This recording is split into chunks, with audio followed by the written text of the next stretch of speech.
The crypto market has crashed massively over the last 48 hours. What is going on and why have we seen the crash? And is there more downside to go? Now, the crypto stock market crash has come massively due to the Japanese that have increased their interest rates. But let me explain why they've done this and why it's caused a massive crash, not only in the Japanese stock market, the traditional stock market, and also crypto as well. Now, as most of you know, the Japanese yen has been losing value for over 30 years. It's the lowest it has ever been.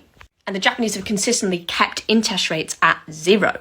Now, many investors have taken advantage of this by borrowing the Japanese yen at zero interest rates and then buying stocks and shares in the US market. But also real estate and other assets internationally, which sounds great. You borrow money for nothing, you buy things that appreciate in value equals profit, right? But here's where it starts unraveling. The Japanese monetary policy has had to tighten due to its inflation.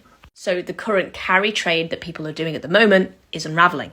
And that's because the interest rate exerts upward pressure for the yen, strengthening the currency, which means more people now want to buy the yen, as opposed to borrow against it. Higher borrowing rates, less yen borrowed, less supply, more upward pressure for the yen. And that's why we've seen this huge collapse in the USD JPY.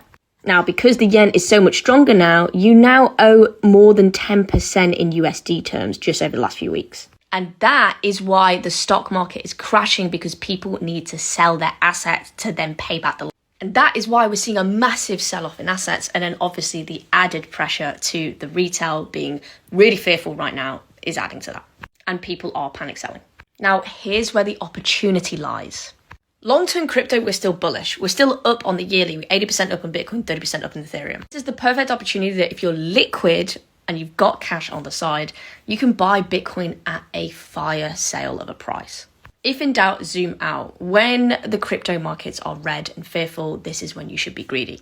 Leverage at the moment is being wiped out, so we've got a clean slate to build back up again. And we're already seeing the price of Bitcoin recover quite nicely. Now, there's no clear reversal pattern. There isn't enough data for me to say that we're in a reversal territory. So could we continue to go down? That is a possibility. This is reminding me a lot of the COVID crash of 2020. Remember when everyone thought it was the end of the world and Bitcoin went down to 3K? Now, if you would have bought in that position, you would be insanely profitable right now. And my spidey senses are telling me that this might be one of those opportunities. There is a lot of fear, uncertainty, and doubt in the markets right now. There is a lot going on with geopolitics and macroeconomics. But the problem people have is they don't have a long-term perspective. This is short-term pain and will eventually lead to long-term gain. Take advantage of these opportunities, guys.